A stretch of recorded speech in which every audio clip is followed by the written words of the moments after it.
ఆదిలాబాద్లో ఎన్నికలు ప్రశాంతంగా ముగిశాయి. అనంతరం ఈవీఎంలను పోలింగ్ కేంద్రాల నుండి జిల్లా కేంద్రానికి భారీ బందోబస్తు మధ్యన తరలించారు. జిల్లా కేంద్రంలో ఏర్పాటు చేసిన 3 ప్రదేశాలలో స్ట్రాంగ్ రూమ్లలో ఈవీఎంలను భద్రపరిచారు. స్ట్రాంగ్ రూమ్ల దగ్గర కట్టుదిట్టమైన భద్రతను ఏర్పాటు చేశారు. ఇక ఇదే విషయంపై మరింత సమాచారం మా ప్రతినిధి గణేష్ అందిస్తారు. ఆదిలాబాద్ పార్లమెంటుకు నిన్న జరిగినటువంటి ఎన్నికలు ప్రశాంతంగా కొనసాగాయి. ప్రశాంత వాతావరణంలో ఓటర్లు తమ యొక్క ఓటు హక్కును ఉపయోగించుకున్నారు. 7 నియోజకవర్గాల్లోని ఓటర్లు వారి యొక్క పోలింగ్ స్టేషన్లకు వెళ్ళి ప్రశాంతంగా ఓటు హక్కును ఉపయోగించుకున్నటువంటి పరిస్థితి చూసాం.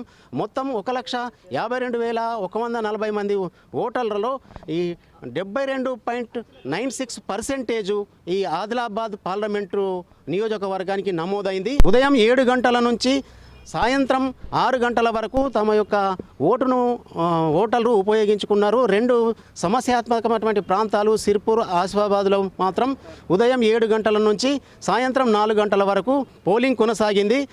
అనంతరము అక్కడ ఉన్నటువంటి ఈవీఎంలను ఆదిలాబాద్ జిల్లా కేంద్రానికి భారీ బందోబస్తు మధ్యన ఇక్కడ తరలించడం జరిగింది. జిల్లా కేంద్రంలో ఏర్పాటు చేసినటువంటి పాలిటెక్నిక్ కళాశాలలో, రెసిడెన్షియల్ కళాశాలలో, టీటీడీసీ లో ఈవీఎంలు ఏవైతుంటాయో వాటిని భద్రపరచడం జరిగింది.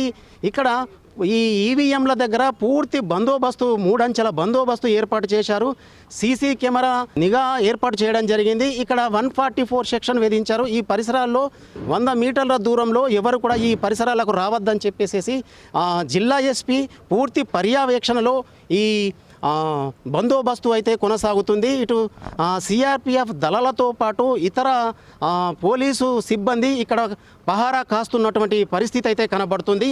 పూర్తిగా జూన్ 4వ తారీఖు నాడు లెక్కించబోయేటువంటి ఓట్ల లెక్కింపుకు ఈ ప్రాంతం సిద్ధంగా ఉందని చెప్పవచ్చు. ఈ ప్రాంతము మొత్తం మీద ఓటర్లు తమ యొక్క ఓటును ఉపయోగించుకున్నారు.